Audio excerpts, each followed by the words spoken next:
Boa tarde, senhoras e senhores. Sejam bem-vindos à conferência da Boa Safra Sementes para a apresentação dos resultados referentes ao quarto trimestre de 2024. Esta conferência está sendo gravada e o replay poderá ser acessado no site de RI da companhia, ri.boasafrasementes.com.br. A apresentação também está disponível para download. Informamos a todos os participantes que, após a apresentação, iniciaremos a sessão de perguntas e respostas.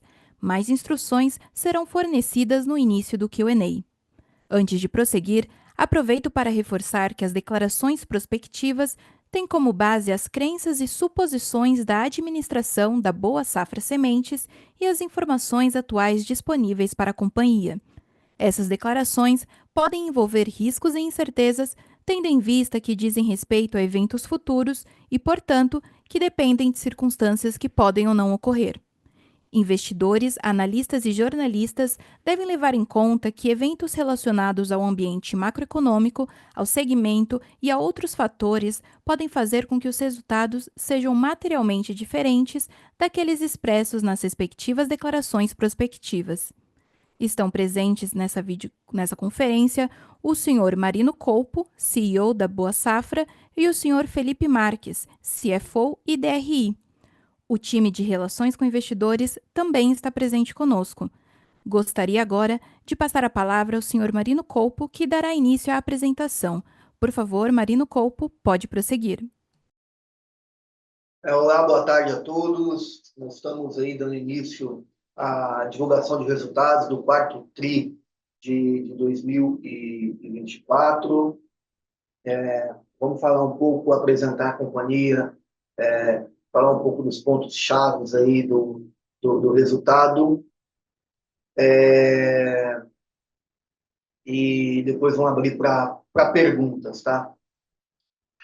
Bom, fazendo um resumo, né?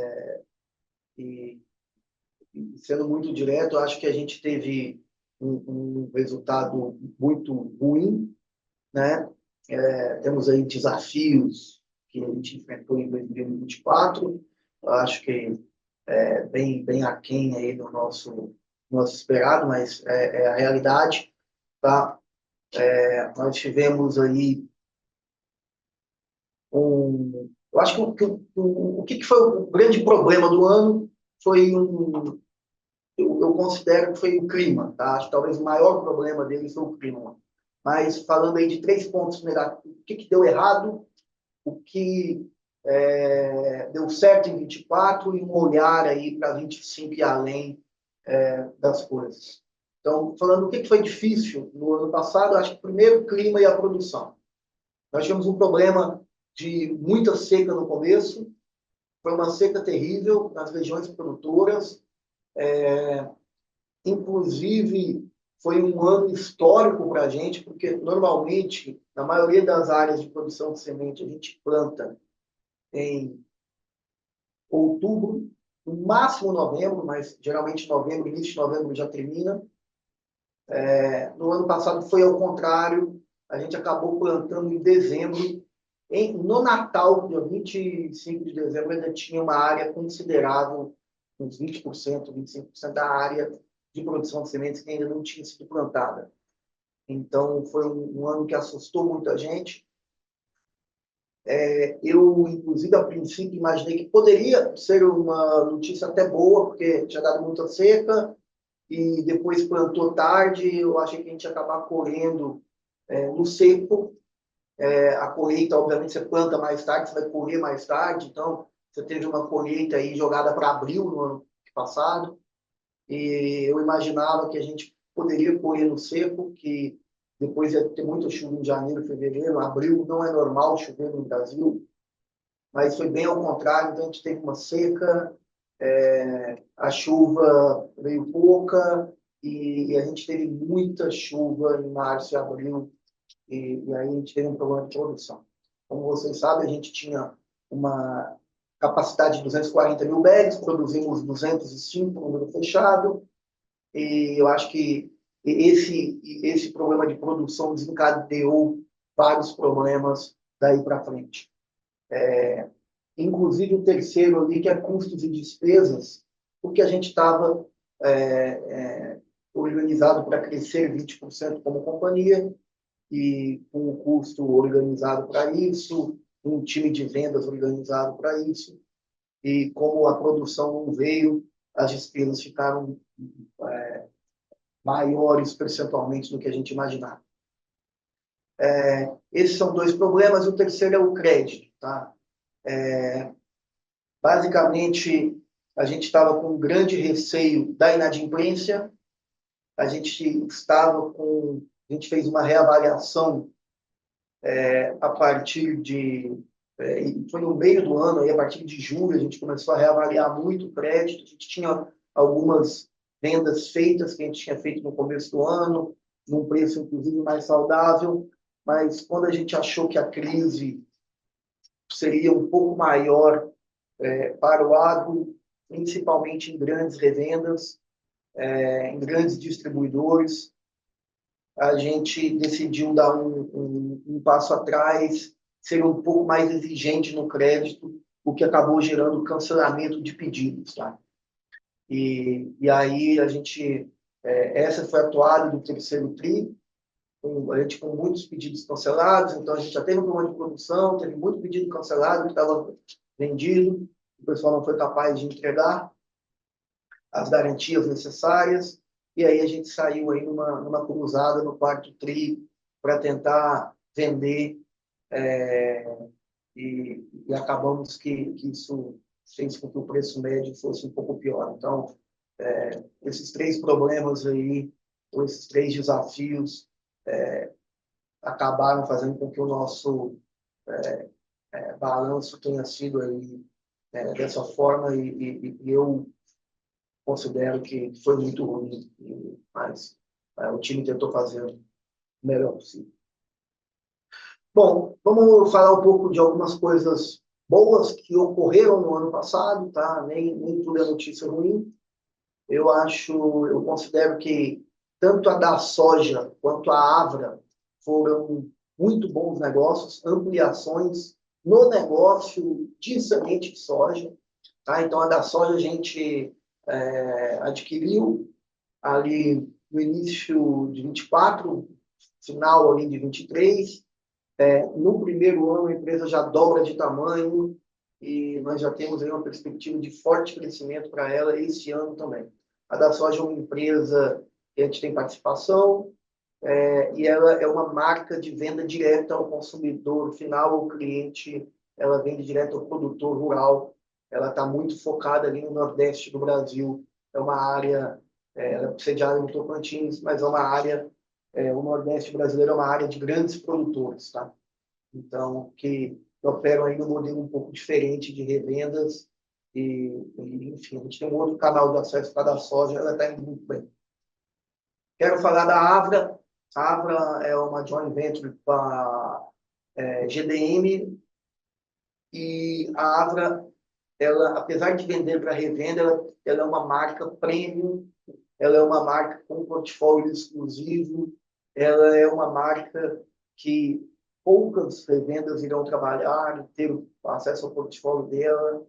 Então, ela é uma marca que, apesar de a gente ter lançado no ano passado, ela já está se destacando, tem ótimas colheitas, e a gente acredita que esse negócio vai crescer bastante também esse ano. Então, são dois negócios que começaram pequenos, mas estão crescendo bastante e provam ali que, mesmo dentro do negócio de soja, que a gente já tem uma grande participação, é possível a gente inovar e fazer negócios um pouco diferentes dentro da nossa cadeia. Falar um pouco dos novos CDs de investimento. Então, a gente foi muito bem nas obras, dentro do custo estimado, as obras são prontas, tanto dos CDs quanto as ampliações das fábricas. Vamos falar um pouco mais da nova capacidade, o que a gente pensa para esse ano. E talvez um dos grandes pontos foi a capilaridade e a pulverização. Então, a gente conseguiu vender para muito mais clientes, mais revendas. Tem um gráfico na próxima página, a gente vendeu para 697 clientes, se eu não me engano. Então, a gente tem pulverizado e está diminuindo muito a nossa dependência dos key accounts ou das grandes revendas. Então, essa é uma notícia positiva do ano passado, que a gente vai continuar para 25 e para frente. E falando um pouco do ano que chega, né, falando um pouco do 2025, eu acho que o grande destaque é os 280 mil bags, tá? Nós tínhamos uma capacidade no ano passado de 240, mas fizemos 205, então a gente não chegou nem perto da nossa meta, e nós estamos aí com 280 de capacidade, visto todos os investimentos que fizemos. Se tudo der certo, a gente tem uma possibilidade de aumentar praticamente 40% no nosso volume. Então, acho que é o que a gente está perseguindo. Acho que a gente tem uma grande oportunidade de crescer muito agora em 2025. O ano também iniciou com uma notícia muito boa, uma joint venture, e temos aí a oportunidade também de adquirir nos próximos 2 anos, inclusive ter o controle da SBS Green Seeds. A SBS essa joint venture é uma iniciativa da gente entrar na agricultura regenerativa, a gente dá um passo em cima das plantas de cobertura, pasto também, mas principalmente plantas de cobertura. Então, é algo que tem crescido, é uma agricultura do futuro, uma agricultura de baixo impacto, de você estar focado em uma melhora constante do solo. Então, a gente acha que foi um baita momento, é um momento que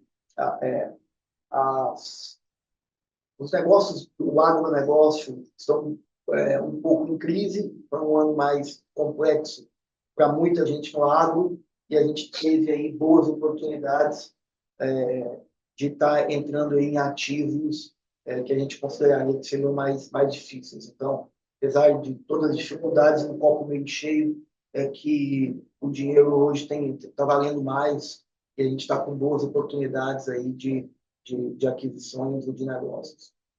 E eu acho que o Felipe vai falar um pouco mais sobre a estrutura de capital. Então, a gente também é um copo meio cheio, a gente vê que o Brasil está numa situação de crédito difícil, o agro, na minha visão, o pior já passou. A produção, falando aí um pouco disso, a produção do Brasil está crescendo em torno de 10%, tá? O preço não mudou, mas eu vejo menos RJs, pelo menos por parte de produtores nesse ano até o momento. Me parece que os produtores estão mais sólidos e esse pior momento do agro já passou. A gente está longe da bonança, mas o momento tem melhorado. E a Boa Safra está com uma estrutura de capital muito forte. A gente ainda emitiu um CRA, estamos com uma solidez financeira muito forte, com bastante caixa, nível de endividamento baixo, conforme vai ser demonstrado aí pelo Felipe. Passando um pouco de página, eu acho que aquilo foi um resumo do que eu falei, mostrando um pouco a trajetória aí de 24. Eu acho que esse percentual de vendas a grandes distribuidores é um número muito importante, tá? Se você perceber, lá em 2021, 64% era vendido para grandes revendas, e a gente vinha baixando aí essa participação em torno de 10% ao ano, tá? À medida que a empresa ia crescendo, a gente ia crescendo no varejo. Mas se você olhar 23 para 24, a gente vendeu praticamente o mesmo número, mas a metade da venda para grandes revendas, tá? Então, a gente baixou aí quase 22% a nossa venda para grandes revendas, e eu considero isso muito bom. E aí se comunica muito com o gráfico de baixo, que mostra o número de revendas positivadas, tá? O número de revendas de lojas que vendem os nossos produtos. E a gente saiu aí de 300 lojas para 697 lojas em 2024, e a gente tem metas aí bem agressivas para esse ano de atendimento. Estamos com 1.300 lojas mapeadas, queremos atingir aí próximo a 1.000 lojas esse ano. Então, a gente está fazendo um trabalho muito forte para atender mais CNPJs, atender mais lojas pulverizar um pouco mais o nosso produto, aumentar a base de cliente de distribuição. Mostrando um pouco da nossa venda a prazo, tá? 94% hoje das nossas vendas a prazo tem algum tipo de garantia, e a gente mostra o nosso market share, reduziu aí para 8%, né? Nós tivemos uma redução de volume em relação a 2023, mas você vê que a gente acabou perdendo share, principalmente no Mato Grosso, no Goiás, Rondônia, um pouquinho no Pará, mas principalmente no ciclo médio, que foi o ciclo onde a gente teve um grande problema de seca e depois chuva, foi o ciclo mais prejudicado pela companhia. A gente realmente teve um ano difícil de produção, muito difícil, e esse foi o ciclo que foi principalmente atingido, e aí atingiu o market share muito focado onde a gente estava com dificuldade de produtos.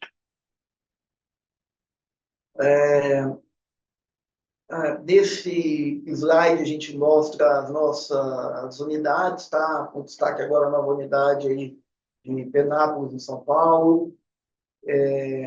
Ela entra aí com uma alta capacidade para agricultura regenerativa, tá? Estamos aí, eu destaco aí 280 mil bags de capacidade, tá? Frente aos 205 que foi efetivamente produzido no ano passado. A gente tem uma boa oportunidade de crescimento, temos aí, aumentamos a produção, capacidade, inauguramos mais 2 centros de distribuição, temos mais de 120 mil metros quadrados de câmara fria, 15 máquinas de TSI, agora uma UBS de agricultura regenerativa, e hoje temos aí embarcado em torno de 232 caminhões por dia no nosso momento de embarque. Então, uma capacidade muito grande de entrega. Temos CDs aí nas principais áreas produtoras do Brasil e plantas nas principais áreas de produção também. Destaque um pouco da capacidade operacional. A gente vê a capacidade produtiva, né, subindo, tá? Então, a gente continua a nossa trajetória de crescimento. Esperamos aí entregar um volume muito próximo do volume de capacidade produtiva, que é o que normalmente a gente faz. Tá? Em número de big bags, a gente acabou recuando um pouco, vendendo aí em torno de 161 mil bags. Tá? Agora, um número interessante, a área contratada, tá? A gente está aumentando bastante a área contratada, então você vê que, se você fizer uma comparação, lá em 21 a gente tinha 80 mil hectares e fazia 130 mil bags. Esse ano a gente teve quase 1.000 hectares para 1.000 bags, tá? Então, 274 mil hectares para 280 mil bags. É lógico que a gente tem visto o clima um pouco mais desafiador no Brasil como um todo, né? A gente tem ampliado o portfólio, tem ampliado para várias regiões, mas essa é uma tentativa nossa, o nosso objetivo de estar pulverizando um pouco mais, ter mais campos, conseguir trabalhar com mais folga. Tá? Então, é esse o objetivo, para a gente realmente ser capaz de entregar os números que a gente está se propondo de capacidade produtiva. E ali embaixo a gente vê um pouco o número de tecnologia embarcada, é uma pergunta que sempre aparece, e você vê as novas biotecnologias, ali o portfólio está em 2021, a gente vendia basicamente 1% RR, 97% que era IPRO e Extend, e 2% com as novas biotecnologias, tá? Que é a Conquest Enlist Intacta 2.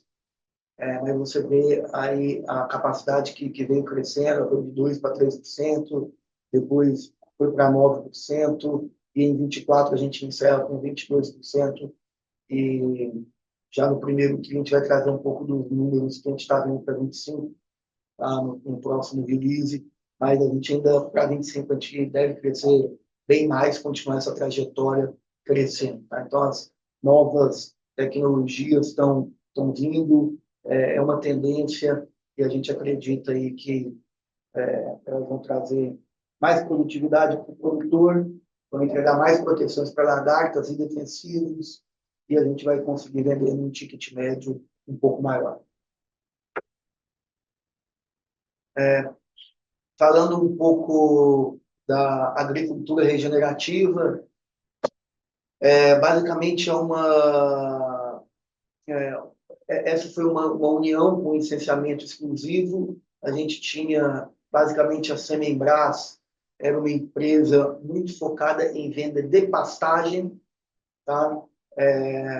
A Nobre é uma empresa de venda de plantas de cobertura, uma marca conhecida em plantas de cobertura. Então, basicamente não é só o pasto, mas sim você vender um mix de produto, tá? De pastagens e plantas de cobertura que fazem aí um melhoramento do solo ou um controle, inclusive, de doenças de uma maneira orgânica, tá? Então, esses dois negócios vieram e a gente juntou com a Boa Safra Forrageiras, que a gente é uma empresa uma marca que a gente lançou, né, há 1 ano e meio atrás, e muito focada em vendas para revendas. Então, neste novo negócio, a gente tem também uma venda a uma casa agropecuária do pecuarista, que é um know-how que veio da Semembras.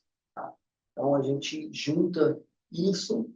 É uma empresa que tem uma tradição, começou em 1960, ela tem esse foco em agricultura regenerativa, está sediada em Penápolis, em São Paulo, e tem aí os licenciamentos de pasto da Embrapa e Unipasto. Tá? Então, existe hoje uma tendência muito forte à agricultura regenerativa. Tá? A gente quer fazer algumas mudanças nas nossas plantas para elas ficarem flex, e a gente utiliza também o nosso centro de distribuição para distribuir esses produtos. Você lembrar, já tinha uma equipe de venda localizada em vários estados do Brasil, junto com a nossa força de venda. A equipe de venda da Semembras focada em casas agropecuárias, tá? E a nossa equipe focada nas revendas que atendem o agricultor. Então, a gente, pecuarista e agricultor, todos atendidos. E falando um pouco de sustentabilidade no agro, hoje a gente tem uma forte tendência à saúde do solo, você tem um solo mais saudável, uma tendência a uma menor utilização de químicos. Hoje você tem um problema de nematóides, tá? Que são bactérias no solo muito grande, e a agricultura regenerativa ela melhora muito o solo e combate os nematóides. Então, é uma tendência o pessoal fazer um ciclo de soja e agricultura regenerativa, onde não consegue ter safrinha, ou soja, milho de planta de cobertura, agricultura regenerativa, onde consegue ter safrinha, ou soja, soro de planta de cobertura. Tá? Então, é uma nova linha de produtos. A gente se aproxima mais de uma solução técnica completa que a gente oferece para as revendas, e as revendas oferecem para os clientes, e ainda tem uma pegada de sequestro de carbono, tá? Que hoje não está muito... hoje a gente não tem uma legislação específica para isso, mas nas calculadoras de carbono que a gente tem visto, né, que ainda não estão aprovadas no Brasil, mas as calculadoras, sempre que você faz, você tem que deixar o solo mais verde possível, maior quantidade de tempo possível. E você fazer um ciclo com uma planta de cobertura, com uma agricultura regenerativa, você realmente consegue sequestrar mais carbono, a diferença é muito grande, e a gente acredita que isso, se realmente a coisa seguir por esse lado, a gente acredita que pode ser também uma fonte de receita para o cliente que opte por comprar essas plantas de cobertura para a gente, da gente. Tá? Vou chamar o Felipe aqui para falar um pouco da performance financeira da companhia. Bom, performance financeira aqui da Boa Safra, a gente entra aqui no ano aqui com uma leve queda aqui de 11,4%, como a gente disse, aí a queda foi pequena do ponto de vista de volume, do que a gente teve, mas a gente teve uma queda basicamente de preço, dados aqui os motivos que o Marino citou de mix, que a gente teve de produção versus as características de restrição de garantias de crédito que não foram aportadas, fez com que a gente reduzisse o nosso ticket médio da companhia, e aí ele que justifica em grande parte aqui a redução dessa queda de 11,4% na nossa receita. E, consequentemente, a gente acaba tendo um impacto maior no EBITDA da companhia ajustado, saindo de 284 para 183, uma queda de 35% do EBITDA pontuando, como a gente citou aqui, a gente se preparou como companhia, tanto do ponto de vista de custos, quanto do ponto de vista de despesas, para ter um crescimento de 20% de volume de ano contra ano, que foi estável no final do dia. Então, muitos desses custos e despesas foram incorridos e isso acabou, junto com a redução da receita, tendo um impacto aqui direto no nosso EBITDA da companhia, que se reflete, no final do dia, no nosso lucro líquido ajustado, aqui, quando a gente tira aqui a participação de minoritários, né, para a gente ter uma visão aqui do que é específico da Boa Safra, caindo 62%, saindo de 246 para 93, e aqui a gente tem um impacto aqui adicional, que é basicamente o que a gente ainda tem, tanto de resultado financeiro, que a gente teve maior, né, dado uma maior alocação de capital de giro que a gente teve na nossa operação no ano de 24, mais a questão de uma alíquota efetiva de IR maior que a gente teve esse no ano de 2024, dado o fim aí das nossas subvenções. Do ponto de vista de CAPEX, a gente faz uma redução aqui relevante dos patamares que a gente vinha fazendo como companhia, né? A gente esperava a ordem de 200 milhões de reais de investimentos, então a gente fez um investimento de 177 milhões em 2024, buscando aqui otimizar a nossa estrutura de capital, já que a gente vive um cenário de juros mais caros e a gente está buscando aqui otimizações na questão da imobilização do nosso capital, dado que a questão do capital de giro está demandando mais capital e a gente entende nessa parte a gente não tem como não participar dela, e aí é onde que a gente tem uma capacidade de ação maior, é na capacidade de tentar otimizar, de crescer capacidade com menos real investido por Big Bag de capacidade instalada. Dos indicadores financeiros, aqui, como a gente disse, o principal queda que a gente tem é no nosso preço médio, né? Então, a gente tinha um preço médio, olhando receita bruta de semente de soja, de quase R$ 10.200 em 2023, a gente cai para 8.900, então, a grande parte aqui da explicação do impacto que a gente tem, além do volume, né, de não ter crescido, foi também dessa queda do preço médio, que foi, como eu disse, devido ao mix que a gente teve, né, mais especificamente no ciclo médio, que a gente acabou não conseguindo produzir pelos problemas climáticos aqui apontados pelo Marino, mais a questão das vendas que foram feitas, que a gente teve que remanejar para novas vendas aos 45 do segundo tempo aqui, quando as garantias prometidas não foram aportadas pelos nossos clientes.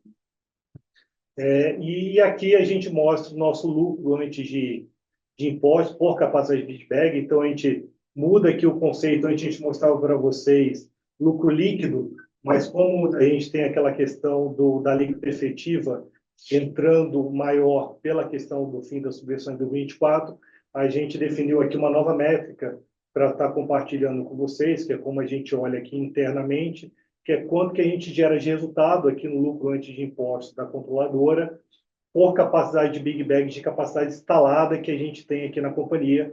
Então, a gente teve uma queda aqui, né, pela metade do final do dia que a gente teve, que foi muito indevido à produção ter sido menor e, consequentemente, é o mesmo número de vendas que a gente teve em relação a 23. A dívida líquida e EBITDA ajustada da companhia, a gente está numa posição aqui muito confortável na empresa, quando você olha aqui o consolidado.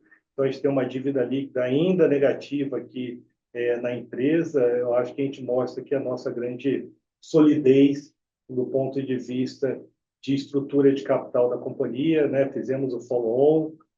O CRA ainda não está aqui, né? Porque ele foi feito em janeiro de 25, mas tanto quando você olha o consolidado, a gente tem dívida líquida negativa, e depois eu vou estar mostrando para vocês, mesmo do ponto de vista controladora, é uma dívida líquida menor do que 50 milhões de reais.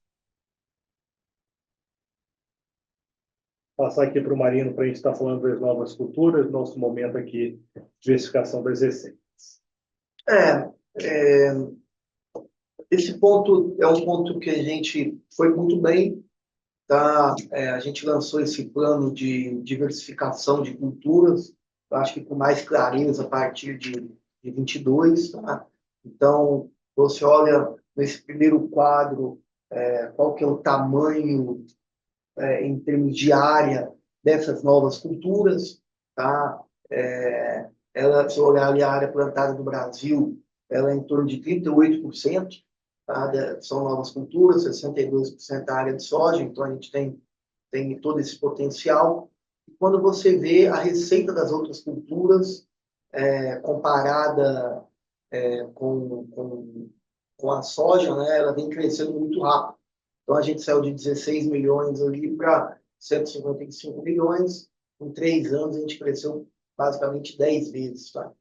E na nossa visão, a gente continua crescendo forte em 25 e além. Essas culturas elas têm um baita potencial e hoje já representam 10% do nosso negócio.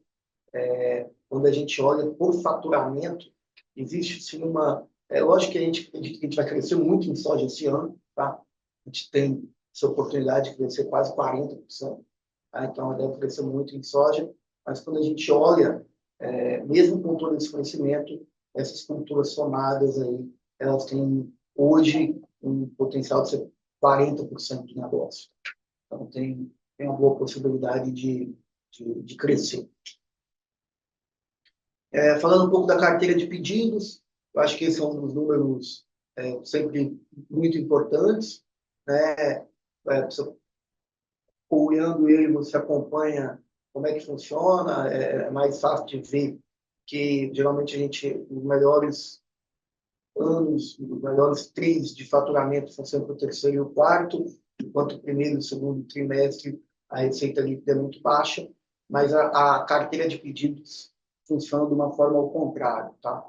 Então, como a gente está no quarto TRI, geralmente nossa carteira é zerada, tá? Você vê que no quarto TRI do ano de 22 a gente tinha 0 em pedidos, no quarto TRI de 23 a gente tinha 10 milhões em pedidos, que para o nosso faturamento é praticamente zero. Esses 10 milhões eram muita venda de repique, e no quarto TRI desse ano a gente escorregou aí para janeiro, tá? Em torno de 14 milhões, que foram faturados em janeiro, mas é porque o estado do Pará teve um certo atraso no plantio, é um dos estados aí que estava com a janela bastante atrasada, normalmente planta em dezembro, mas acabou jogando aí para janeiro uma parte dos pedidos. Tá? Então, a gente, de fato, tem esses 14 milhões, tinha, né, para ser faturado em janeiro, mas essa é uma foto de dezembro. Tá? E aqui é um pouco de pedido das outras culturas, serviços. Então, você vê que ela vinha aí praticamente zerada, essa carteira de pedidos, muito baixa, e agora você vê que realmente a gente tem crescido nas outras culturas. Destaca aí o quarto TRI, a gente faturou quase 93 milhões, e já tinha aí 22 milhões para o primeiro TRI de 25, tá? De pedidos para ser faturados agora, a partir de janeiro.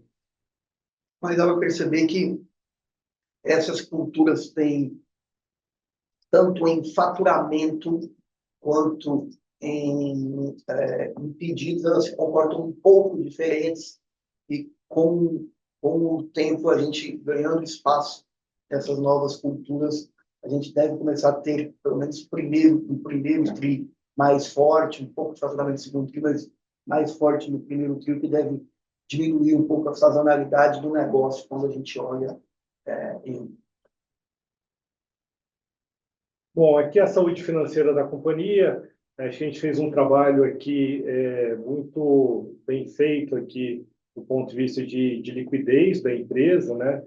Então, a nossa dívida bruta aqui, quando a gente olha aqui, excluindo a questão do Fiagro, a gente tem 415 milhões na companhia, e aí trazendo para a dívida líquida na controladora, a gente tem apenas 49 milhões no final do dia. Então, a gente mostra que a gente entra no ano de 2025, um ano desafiador aí, com custos financeiros altos para muitas empresas do setor, e a gente entra com uma posição muito confortável, né, com uma dívida de apenas 49 milhões olhando desse ponto de vista da controladora, e como a gente tem ainda muitos recebíveis aí para ocorrer, e que o grande foco é em abril e maio, mostra a solidez aqui da empresa. E quando você olha a liquidez, que é algo que a gente gosta de olhar bastante, a liquidez corrente nossa, a gente tem uma liquidez corrente aqui de 3,77.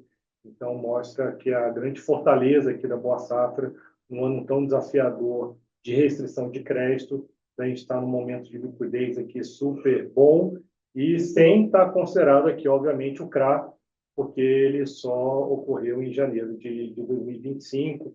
Então, sabe aí que a nossa operação foi a série mais curta, é uma série de 5 anos, então traz aí um reforço ainda mais que vocês vão estar vendo aí no nosso balanço do primeiro TRI de 2025.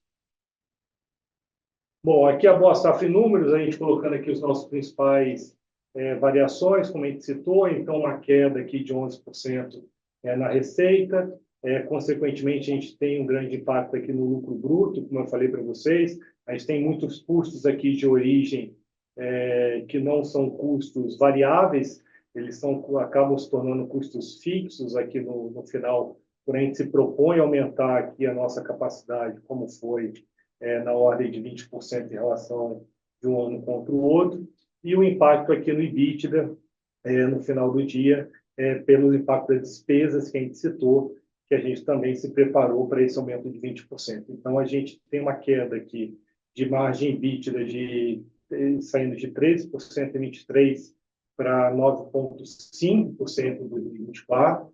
Né? A gente fala que é um ano difícil para o agro no final do dia, mas quando a gente olha de forma relativa, com vários outros balanços que a gente acompanha aqui, a gente, apesar de ser um ano difícil, não foi de longe, não foi um ano que a gente está fechando aqui no vermelho, mas sim um ano realmente pontual por uma questão muito peculiar que a gente sofreu aqui, que foi uma questão climática, que desencadeou aqui vários impactos no nosso resultado como companhia.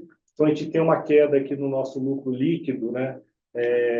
Total da empresa caindo 53%, tendo um lucro líquido aqui de 8,7%. E quando a gente olha aqui o lucro líquido ajustado, tirando aqui a questão dos minoritários, já que a gente tem participações pequenas em algumas operações, inclusive no SNAG, que tem a participação de menos 4%, a gente tem aqui um lucro líquido ajustado de 93 milhões da companhia, que seria 5% no final. Então, acho que a gente termina o ano com números realmente fora das nossas expectativas iniciais, internas da companhia e dos nossos acionistas, mas a gente entra forte aqui para o novo ano, com essa qualidade do nosso balanço, acho que com os progressos que a gente fez aqui na companhia, com a da soja, com a Avra, e eu acho que a gente entra muito bem posicionado do ano de 2025.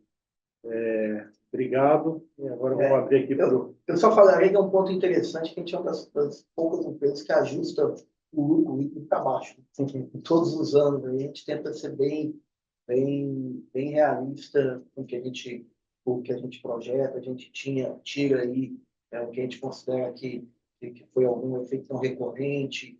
Então, a gente, você olha que em ambos os anos aí, a gente tem tomado aí essas precauções. Eu acho que não é muito normal no mercado, então, que eu vejo geralmente é o contrário, o resultado tende a ser maior. A gente tenta ser bem conservador no nosso resultado. Bom ponto.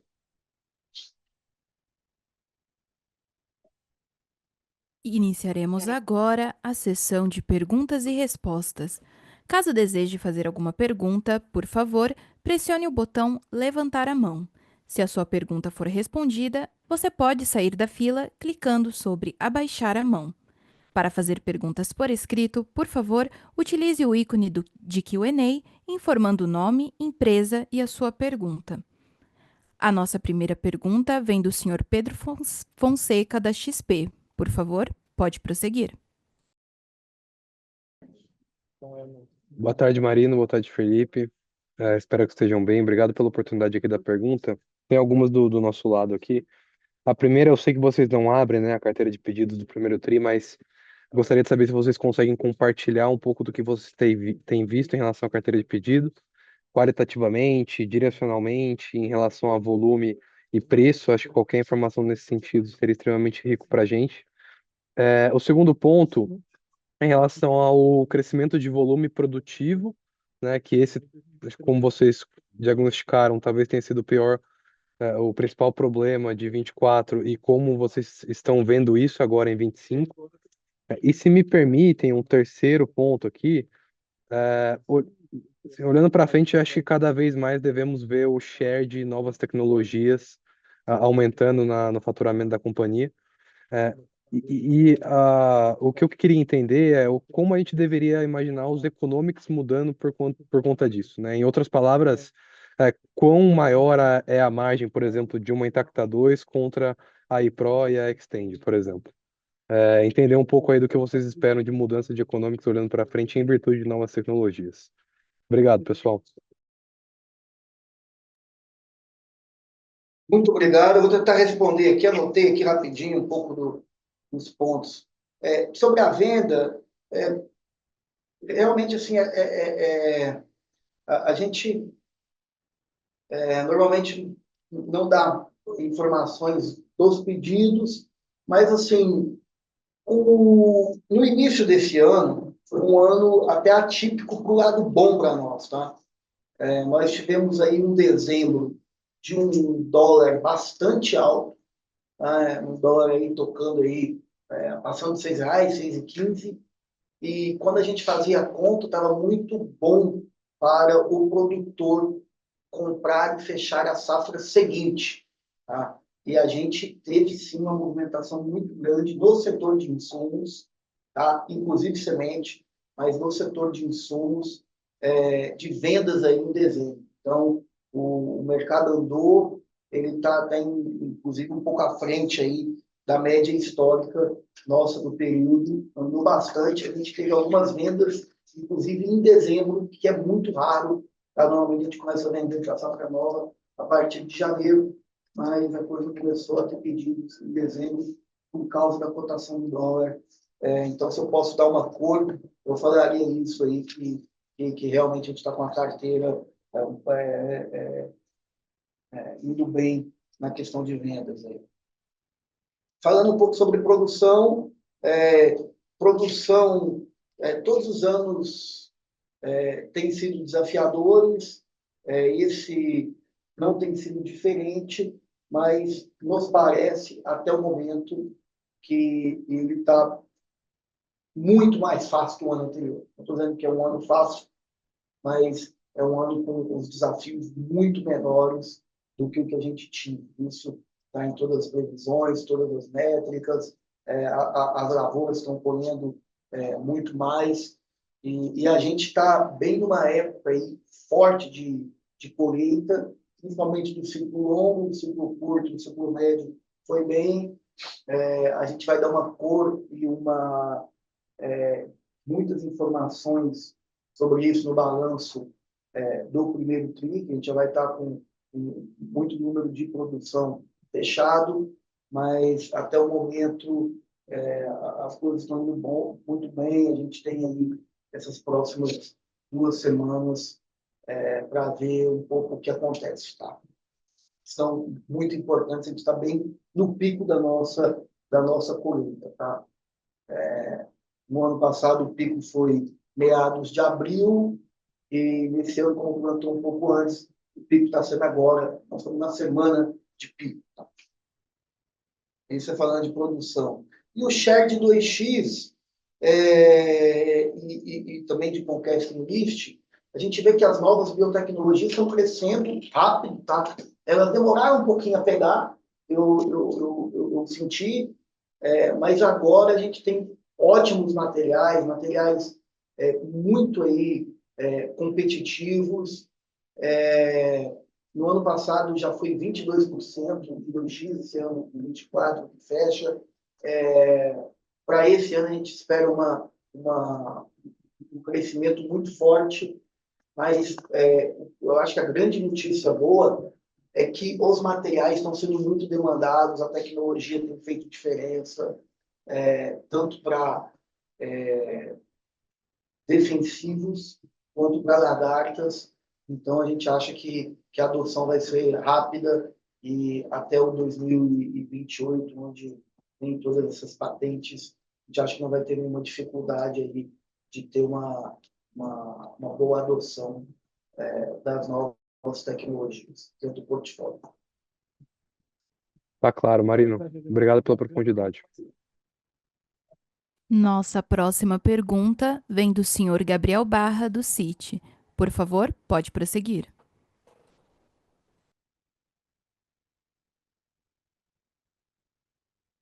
Senhor Gabriel, o senhor pode desmutar o seu microfone e seguir com sua pergunta.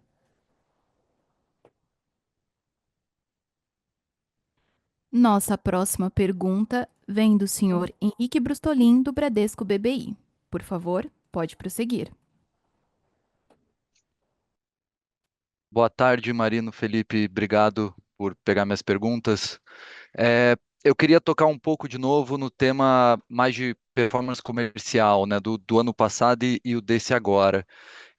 Para começar, assim, 2024 ele obviamente foi um ano bastante atípico, né, do ponto de vista de produção e até com tudo que aconteceu no canal de distribuição, mas foi um ano mesmo assim que a companhia vendeu, né, proporcionalmente menos do que a capacidade produtiva do ano anterior, dados, obviamente, todos os desafios, mas eu queria ouvir um pouco o diagnóstico de vocês sobre a performance de volumes da companhia, né, no momento que talvez a produção do setor inteira tenha sofrido um pouco também, e como que isso muda agora para 2025, né, para dar o conforto aí do crescimento relevante de volume que vocês estão trabalhando para entregar nesse ano.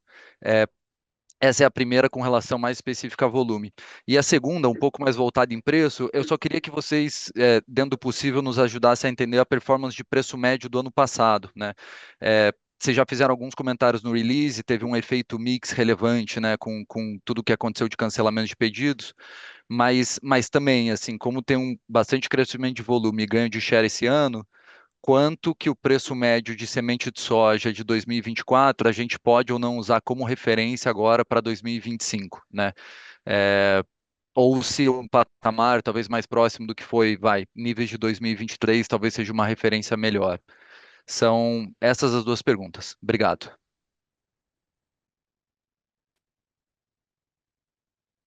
Bom, vamos lá, Gabriel. Vamos tentar tirar suas dúvidas. Obrigado pelas perguntas, tá? Assim, eu acho que o 2024 a gente teve um desafio realmente muito grande, tá? Por quê? Porque a gente tinha vendeu no cedo e depois a gente saiu do mercado, sentiu que tinha problemas de produção, o mercado acabou passando, e aí quando a gente acabou sendo mais exigente nas garantias, a gente acabou tendo um volume que voltou para nós. E aí a gente saiu vendendo isso basicamente em agosto, tá? A partir de agosto, que era onde estava todo mundo começando a plantar. E a gente teve vendas em setembro, teve vendas em outubro. Então, é muito difícil quando você sai com... você vai tentar, sei lá, desmontar um pedido ou ir numa revenda que já vendeu ou que já comprou, ou ir numa loja e fazer com que troque o pedido, mudar um produto de alguém para o outro. É muito mais caro, tá?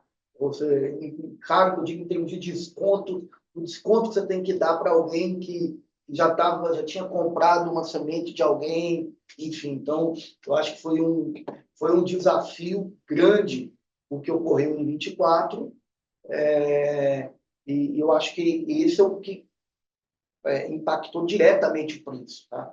foi essa venda de última hora, e então acho que a gente teve um impacto grande aí em 2024. O que é a estimativa para o ano, tá? Eu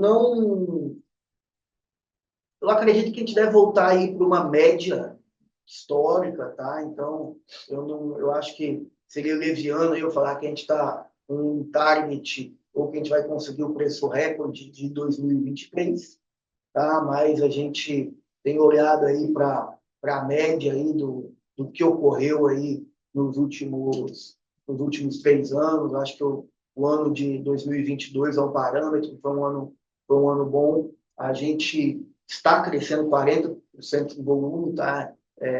Ou com o método de venda é crescer 40% em venda, então é um crescimento grande, é um crescimento importante. A gente entregando o volume, entregando a venda, a gente vai crescer muitos pontos em share no mercado. Então, esse é o principal desafio. A gente está focado muito mais em entregar esse volume. Tá? Mas, pelo tudo que eu já vi, eu vejo que a gente está melhor em nível de preço que em 2024, e quando a gente coloca aí os números que a gente acabou fazendo no final de 2024 para conseguir entregar o volume vendido, né, com os cancelamentos, enfim, com certeza a gente está indo para um número melhor.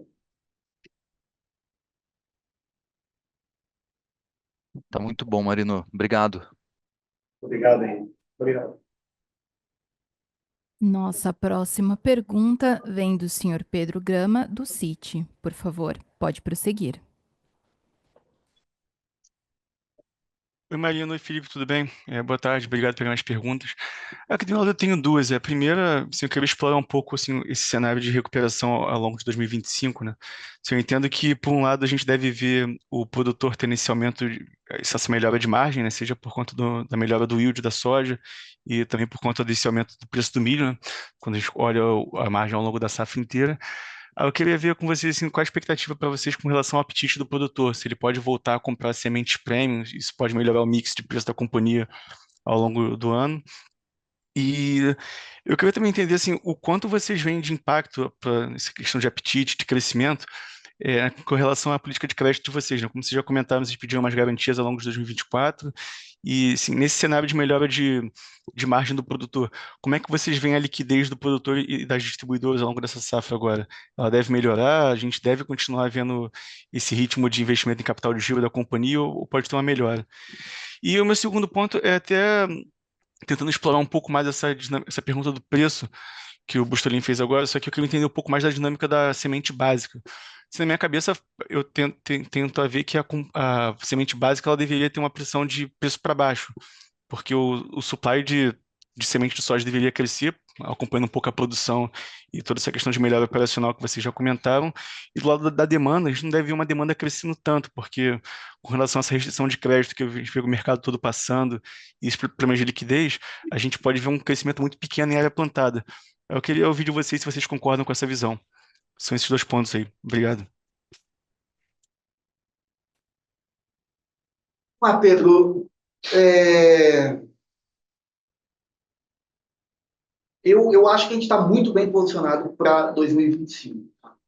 Eu acho que eu vejo alguma recuperação de margem do produtor, não recuperação de preço, tá? Mas se o produtor, numa média, está colhendo 10% a mais, pelo menos a estimativa que a gente está tendo até o momento. Tá? Então, 10% a mais é uma grande diferença, basicamente 10% de margem a mais. Tá? Apesar de estarem muito similares ao do ano passado, o produtor está tendo um maior volume. Quanto à volta de prêmio, essa é uma pergunta que Pedro, a gente é uma grande dúvida que a gente tem. Tá? O que eu sinto? A venda de TSI está crescendo. Tá? Então, a gente teve uma venda em 24 muito boa, aumentamos o volume de TSI, entretanto, a gente sentiu que o produtor voltou ao básico. tá? Não necessariamente a semente. Tá? A semente ela está indo com mais tecnologia, mas o produtor tentou comprar uma semente com o tratamento básico, aquele tratamento premium, com o biológico, com produtos de maior valor agregado. O produtor, pela crise, ele olhou e falou: opa, olha, quero comprar semente tratada, mas eu quero, não vou falar nome do tratamento, né? Mas eu quero tratamento de fungicida e inseticida mais barato, é o mais básicozinho. E a gente viu que a venda desse produto disparou, tá? Então, apesar da gente ter aumentado a venda de sementes tratadas, tá? Aumentou um pouco em relação ao ano anterior, quase 10%, tá? Então, a gente conseguiu crescer, mas o ticket médio desse tratamento foi mais baixo. E eu não tenho tantas informações sobre ele nesse momento, porque a gente ainda não está vendendo o tratamento. O tratamento é uma coisa que vai um pouco mais tarde, tá? Mas, assim, eu acho Marino, vai ser igual aos tratamentos que estavam quando a commodity estava mais alta e a margem de produto estava mais alta? Eu acho que não, mas eu acho que a margem melhorou e a gente está fazendo um grande esforço para tentar vender esses tratamentos mais premium, vender mais biológicos. É difícil eu te dar um número para esse ano, tá, Pedro? Mas o que eu sei é que as novidades estão vindo para biológicos. Todas as empresas estão trazendo novidades, novos produtos para tratamento. A tendência é uma agricultura mais regenerativa, com menos químico, com mais produtos biológicos. Essa, para mim, é uma tendência que não muda. Tá? Nos próximos 5, 10 anos, você vai ver cada vez mais biológicos, produtos com uma maior capacidade de entrega serem usados e serem tratados. Eu acho que é algo um pouco pontual, primeiro devido à crise que a gente teve no ano passado, acho que uma queda de produção muito forte, de preço, esse ano a produção normal, mas sim, você tem um cenário apertado de juros, e eu sinto que o produtor está um pouco mais apertado, com uma dificuldade maior de crédito, para também fazer um investimento mais pesado. Então, eu acho que volta, mas eu não sei, por exemplo, se o biológico volta com a mesma força que teve em 22, 23. Tá? Esse é o meu cenário, mas posso estar errado, tomara que eu esteja, mas eu acho que a gente melhora um pouco o preço médio. Tá? Mas a tendência continua crescendo PSI, também a gente vai vender muito mais PSI que no ano passado. Tá? Deve vender um pouco mais de tecnologia, mas eu não sei se o shift de alto valor agregado vai ser nesse ano. Tá? Não aposto nisso. Melhora, mas não aposto nisso. Sobre o uso de capital de giro, a gente acha, minha visão, tá? Eu acho que realmente a gente teve um uso muito intensivo de capital de giro no ano passado. Não foi aquém do meu esperado. Eu acho que a gente tem feito, a gente está muito atento sobre isso. Tá? A gente está fazendo aí um esforço relevante em toda a estratégia da companhia para mudar esse uso de capital de giro, fazer um uso muito mais equilibrado já nesse ano. Eu acho que é possível. Tá? Os nossos pedidos, a gente mudou um pouquinho a nossa estratégia está sendo muito em varejar muito mais, em acessar muito mais clientes. Eu acho que essa notícia boa que eu dei para vocês, que a gente aumentou aí a base de clientes, em quase 100 clientes no ano, para esse ano a gente vai aumentar muito mais. Tá? Então, a gente está com um time muito mais forte, muito mais vendas. É lógico que um time maior ele tem um custo maior, mas a gente está tirando esse custo nas outras culturas. Então, a gente tem muito mais visitas sendo feitas, mais culturas sendo vendidas, e a gente tem pulverizado. A companhia vai seguir muito restritiva em garantias no crédito. Tá? Eu, apesar de achar que o pior momento já passou, mas eu ainda acho que não é um momento tão fácil, não pelo agro, mas principalmente pela taxa de juros. Uma taxa de juros muito alta, proibitiva, que aperta muito os produtores, aperta muito as revendas. Então, eu acho que temos que ter cautela, todo cuidado é pouco, tá? Mas a carteira de pedidos, do que a gente já tá vendo aí, né? Enfim, estamos em meados de março aí, final de março já, ela tem vindo aí com uma pulverização que é bem a nossa estratégia. Então, a gente está bem satisfeito aí nesse ponto, e essa é a nossa estratégia, então, de recuperação. Espero que tenha sido claro. Não, tá ótimo. Muito obrigado, professor. Nossa próxima pergunta vem do senhor Bruno Tomazetto, do Itaú BBA. Por favor, pode prosseguir.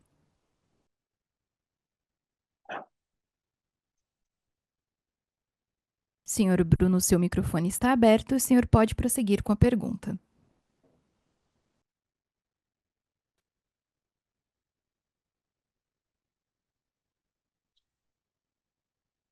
Senhor Bruno, o senhor pode prosseguir com sua pergunta.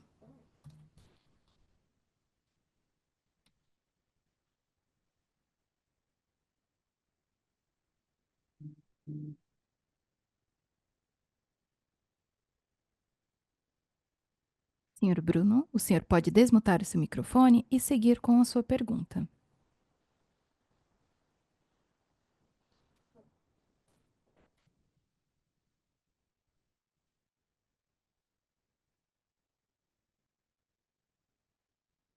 Nossa próxima pergunta vem do senhor Eduardo Lazzaretti, da GTI.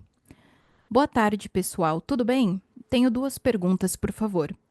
Primeira pergunta: poderiam explorar melhor sobre o mix de venda que afetou o preço médio? Achamos a queda relevante dado o aumento do share de TSI. E segunda pergunta: poderiam comentar um pouco o que ocasionou o aumento percentual do lucro de não controladores no total? Muito obrigado. Bom, acho que a primeira pergunta a gente conseguiu direcionar aqui com a resposta do Marino, aqui da questão aqui do TSI, de ter sido um TSI mais básico e mais das vendas aí aos 45 do segundo tempo, que a gente não conseguiu ter um poder de pricing, dado o mix que também foi produzido de ciclo médio, que tem uma grande concentração no Mato Grosso. Com relação à outra pergunta, sobre os não controladores, a gente teve mudanças grandes aqui, olhando do ano de 23 para o ano de 24. Então, a gente vendeu muitas cotas do SNAG, né?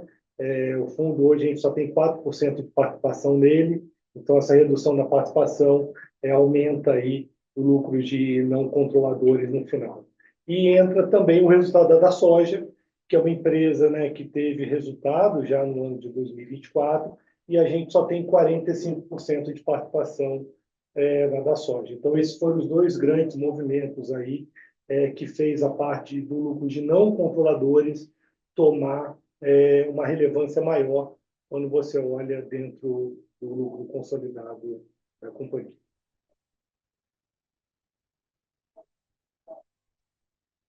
A sessão de perguntas e respostas está encerrada. Caso tenha uma pergunta, por favor, envie para o e-mail ri@boasafrasementes.com.br. Gostaríamos de passar a palavra ao Sr. Marino Colpo para que faça as considerações finais. Bom, eu quero agradecer a todos aí pela confiança e por todo o trabalho, dizer para vocês que a gente está sendo muito diligente em despesas, está sendo muito diligente em uso de capital. A gente tem feito algumas mudanças que eu acho que estão sendo muito boas para a companhia no longo prazo, principalmente essa presença maior em varejo. Nós estamos aí com um desafio, com muita vontade de entregar esse 40% de crescimento. Eu acho que a gente tem uma oportunidade aí de crescer, continuar a nossa trajetória de crescimento, de resultados, e deixar esse ano que foi mais difícil e decepcionante para trás. Obrigado. Obrigado. A Conferência da Boa Safra está encerrada. Agradecemos a participação de todos e tenham uma boa tarde.